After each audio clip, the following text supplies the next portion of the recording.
Štefanové. Ja prišiel si domov skoro, že? Čo sa staráš? Ako hovoríš svojej manželi? Zadni si. On to tak nemyslel. Mami, ja chcem iPhone! A čo bolo v škole? 5 rokov sloviny za to môže tieto slova. Tak sa si zakazujem rozprávať. Toto moje osvieštenie. Takto vyzerá dnešná rodina, tak ešte raz a pomalšie.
Dosť. Na toto sa nemôžem pozerať.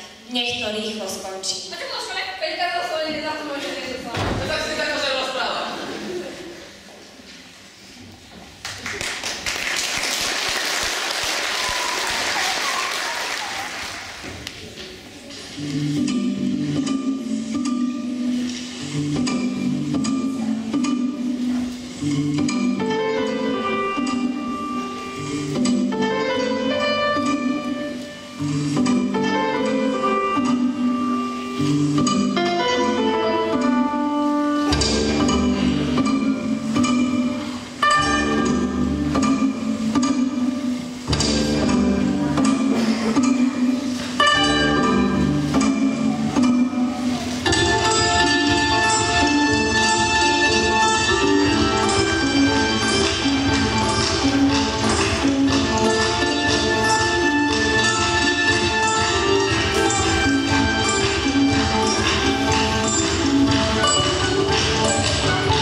chodievala nakupovať so svojou starou mamou. Keď sa v ten deň stretla s vnúčkou, mlčky ruka v ruke, prechádzať z obchodu, začal jemne padať sneh. Bolo krátko pred Vianocami. Ulice a obchody boli sviatočne vystopené, no navôkol vôbec nevládla typická vianočná atmosféra. Stalo sa, že nikto sa netesí, všetci sa ponáhľajú a nikto nemá čas zastaviť sa a pravdiť zo pár slov. Doma si stará mama sadla do svojho obľúbeného kresla. Chvíľočku premýšľala, potom odhodlane vstala a šla do komory. Keď sa vrátila, v ruke držala nádherný balík, darček zabalený v zlatom papieri a obviazaný červenou stuhou. Čo je to a pre koho to je? To je tajomstvo. Na druhý deň ráno išli obete z domu veľmi zavčasu niesť ligotavý balík v ruke. Ako prvého stretli mrznutého strážnika Pankráca s velikánskymi púzmi. Strážnik Pankrác bol mrznutý, nikomu nedôveroval, až sám. To je pre vás. Čo mám s tým robiť? Čo je mám múdry? Priateľstvá a šťastie, pekné Vianoce. Ideme domov pripraviť ďalšie darčeky. Nie, nechaj, len stačí. Konečne tu mám aj ja priateľov, taký som šťastný. Narovnal sa a s radosťou v srdci kráčal ďalej. Cestou stretol sa metača Sebastiána. Sebastián bol plachý človek a deti sa mu neraz posmievali. Keď uvidel prichádzať strážnika, schoval sa za smetiak. To je pre teba, pekné Vianoce. Ďakujem. Tak sa strážnik Pankrác a zametač Sebastián stali priateľmi, ale Sebastián balík neotvoril. Darujem ho Dorotke. Dorotka bola chudočké dievčatko s plavými vrchôčikmi, ktorá jediná z detí ho vždycky pozdravila.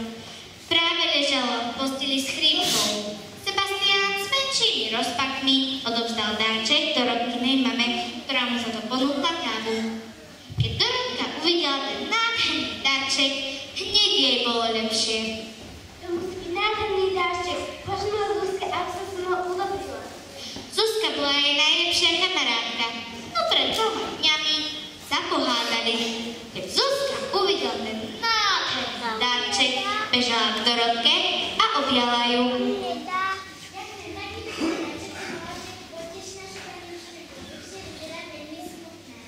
Keď pani učiteľka našla na svojom stole darček v zlatom papieri, tak sa jej zableskli oči radosťou, že v ten deň hodiny utiekli ako voda.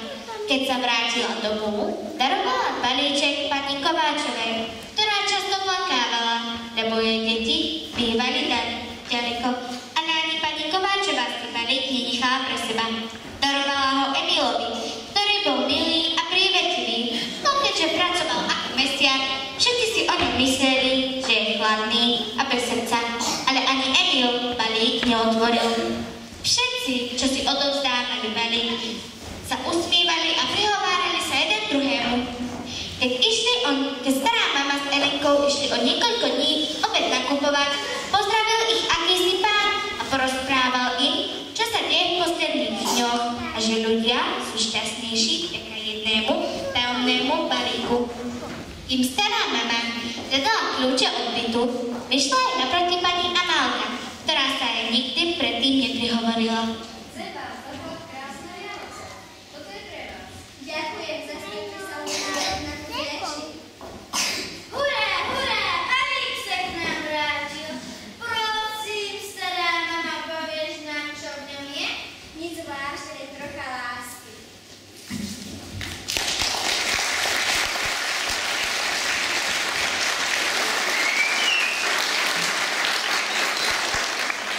Povedzte to všetkým.